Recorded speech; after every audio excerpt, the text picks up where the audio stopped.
here's something that happens to most of us improvisers when we're taking classes and workshops. So you learn a new skill, you understand that skill, and you explain it to someone else. And then you get into the scene and it's under pressure and everything, and your brain does the old thing anyways, like the thing before you learn that new skill. You resort to, say, the cliche space work that you always do, right? You plan ahead, you write the scene in your head, you talk over your partner, you drop the game. Whatever your default is, it fires in the scene before you can catch it and before you can use that new skill that you thought you learned so well. So that gap between knowing something and actually doing it automatically on autopilot out of your head is where a lot of improvisers get stuck. And there's a reason it happens. Your brain, it runs on pathways. And the more you use a specific pattern, the faster and the more automatic that pathway becomes. So your first instinct in a scene is whatever pathway has been reinforced the most. So it has the most deep tire grooves on the road. If you spent years getting laughs by making a certain kind of move, your brain is going to go for that move before you've even finished listening to what your scene partner is saying.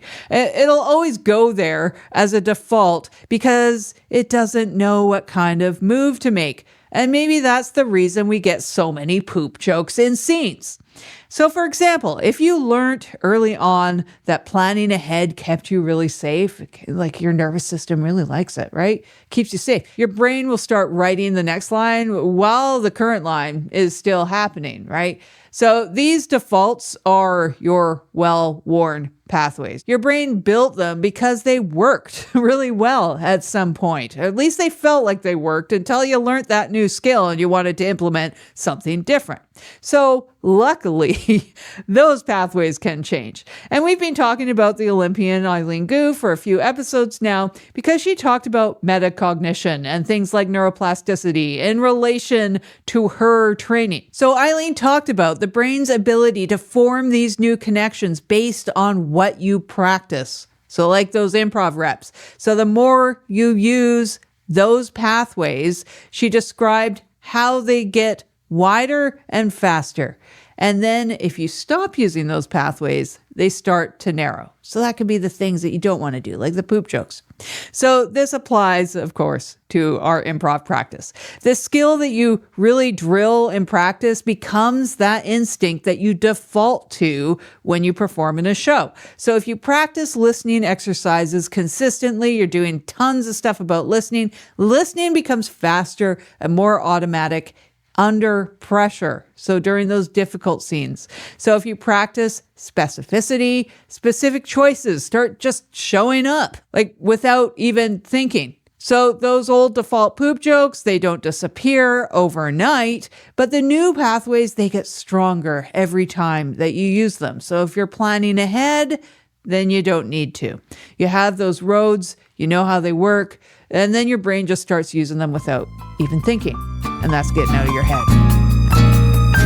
So understanding a concept intellectually, it doesn't change the pathway. So you can know that you should listen more, but you're still talking over your scene partner. You know that you should stay in the moment, but you're still planning ahead. You're still writing the scene. Knowing lives in one part of the brain, and that automatic response, what you're actually doing under pressure, that lives in another part of the brain. So this is why single workshop on a skill doesn't really stick. You need repetition. You need those reps. You need repeated, focused practice of the specific behavior that you want to make automatic. So Eileen called this tinkering like a scientist, running the experiment over and over, adjusting, running it again until the desired behavior becomes the default. So that's taking your level 2 class, 8 class series on game, getting to the end of it, still feeling like you don't know game. You've got to do a lot more reps on game before you get it.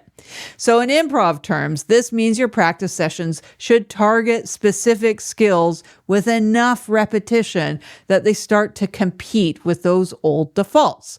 So one round of an exercise, it will teach the concept, but then like 20 rounds across a month or two will actually build those pathways. And you need to think about how you're progressing along the way too, right? Like you need to notice what's changing, how you're feeling about it, how it worked, and how automated it feels before it's going to work really well when you're under pressure. So how does this work with neurodivergent brains, and how does this work in your nervous system? So for neurodivergent brains, this is encouraging and frustrating all at the same time. It's encouraging because it means your current defaults aren't permanent. You're not like stuck being the improviser who analytically plans ahead or makes that one move all the time.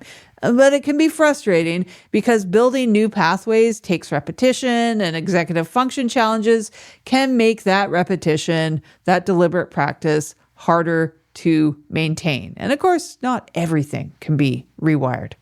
There's a prerequisite though, your nervous system.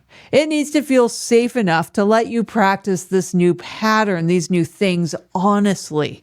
And if your body is in a stress response like fight or flight or freeze, it will default to the oldest, more reinforced pathway because that's what the survival mode does. So it's hard to build these new defaults while your system is in a protection mode, if that's really strong. So if you don't have a trusted team or a trusted space to work in, this can be hard to accomplish. But this is also where solo practice can really help. It gives you more reps, or it can help you until you can find or develop such an environment, a safer one. And I'll describe that more shortly in this episode. So regulation comes first. So if you're walking into a practice and you're already really activated, really anxious, already scanning for threats perhaps, the repetition is not going to land the same way. So a few minutes of like settling your nervous system down in whatever way works best for you before you start practicing gives these new pathways a better chance at forming. And I'll be going over some of these exercises in future shows. Exercises. The goal of our exercises this week is the volume of repetition on a specific skill. So we're isolating a single habit to change or a skill to develop. We're working on that thing exclusively, and we can use a scene partner or a recording if you're working solo for immediate feedback. Now, if we try to fix everything at once, we're just going to get stuck in our heads. Even the UCB Improv Manual stresses this very idea. Like if you're struggling with a habit, you want to focus on just one thing, like just listening or just doing that object work only, or just radically saying yes to those offers. So you do this for several rehearsals, several practices. So eventually it becomes second nature, whatever that one thing is that you're drilling. And then you can move on to the next issue.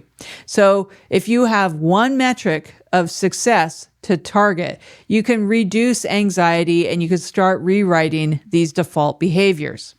So the first exercise is going to give you a really high number of reps, since our goal is volume, with very short scenes, and you'll get some immediate feedback. And then we're going to call this one Stop That Move. So 2 players go up and 1 player is going to share what skill that they want to work on or a habit that they want to change. The coach or the teacher for the session might want you to send these to them in advance so they can sort of set up the practice accordingly. There'll probably be some dupes if you're in a larger group. So some examples of things that this might be, like blocking or jumping into scenes before they're established. You might be on a team doing forms, or say asking questions to get information. That's a common one. Dropping the base reality, changing it, being coy, steamrolling, always going blue to those poop jokes, whatever it is. So the goal in overriding these default moves is going to be doing these things way more than normal in a scene. And that's going to help you switch to the new behavior, which you'll practice right after. And this is going to help you see it more clearly so you can start rewriting those pathways. So here's an example. Say your habit is blocking. So first round, both of you are going to block everything. The scene starts. Your scene partner might say, "Beautiful day at the beach." And then you say, no, it isn't. And your partner's going to say, well, at least we have these sandwiches. And you're going to say, those aren't sandwiches. They're balloons, right? So do this for a few minutes or two. Your coach is then going to start a new scene, and then neither of you blocks. And your coach will call it out if you do and you don't notice. All right, so you might want to do the negative scenes, like the blocking scene, over and over and over a few times, and then do the positive scenes over and over. But your coach will set it up the best way for your group. So these scenes are meant to be short and chaotic and discussed and repeated until you're ready to move on to the fixed versions. And when you are ready, when you can actually see these problems immediately in the moment, that's when you're ready to go on and start writing these new default pathways. So the solo exercise, you can practice some of these skills solo if they're skills that you can work into, say, initiations that you can do on your own, or monologues or space work, things like that. You want to target one thing at a time and record yourself so you can watch these old patterns and their adjustments. You want to track your own progress, and you should see some evidence of these new pathways as they're like forming in your recordings. And this is also going to help you with some of that evidence-based confidence that I talked about in a previous episode. I'll put a link to that in the description as well.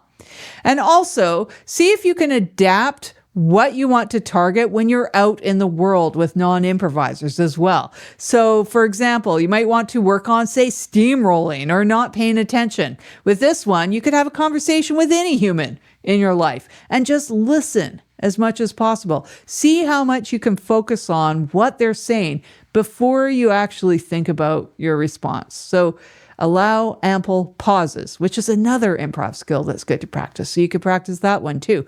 Don't interrupt. See how much you can remember and recall at the end of the conversation. You can do that on your own, so it isn't too weird. And you could also notice, like, do you use any memory techniques or recall techniques? These are also improv skills that you can build over time. And I'll put links to an episode that I've done in the past in the description as well. That's all I have for this one. I'm deHaan. This is your Improv Brain. You can find more at improvupdate.com, as well as my newsletter if you want to sign up for that. I send improv stuff. Thanks for watching. Bye for now.